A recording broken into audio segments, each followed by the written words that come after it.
This week's selection is a real diamond in the rough.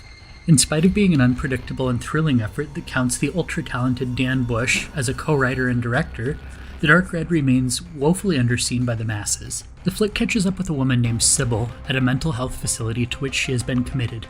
The bulk of her story is conveyed to the audience as she recounts her journey to a therapist. Sybil says she has a rare blood type that gives her telepathic abilities and also suggests that her baby was cut out of her womb by a ruthless cult. Naturally, her clinician is more than a little skeptical.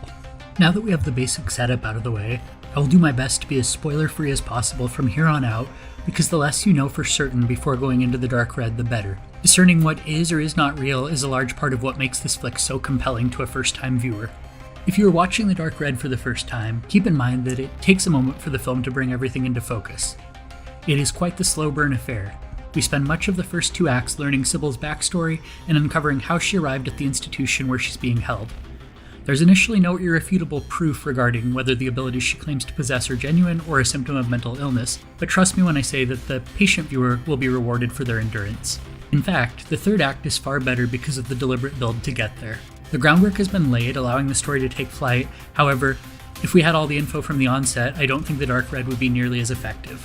Co-writers Dan Bush and Connell Bryan smartly opted to tell the story from Sybil's perspective as she recounts the events to her therapist. The notion that we may be getting our information from an unreliable narrator adds in an element of uncertainty that keeps the viewer on their toes.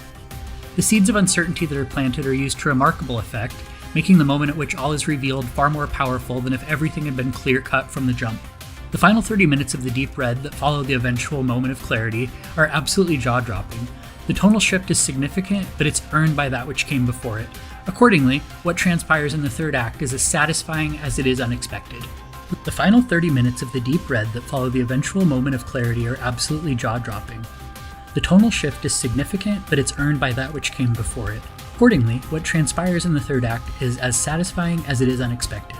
Watching the character dynamics shift leading up to the day now May is a pleasure, but to say more than that would be a disservice to potential viewers, so I will leave it there and let you experience the film for yourself. As for why The Dark Red remains underseen, I suspect that has a lot to do with timing. The flick was released in 2020 during a global pandemic. As such, I think it got lost in the shuffle, and that's a shame. Dan Bush is a gifted filmmaker, and he proves that once again with this twisty tale. If you're eager to check out The Dark Red for yourself, you're in luck. It's available to stream from Tubi, Peacock, and Vudu as of the publication of this post. That's all for this installment. Thanks so much for checking into the Overlook Motel.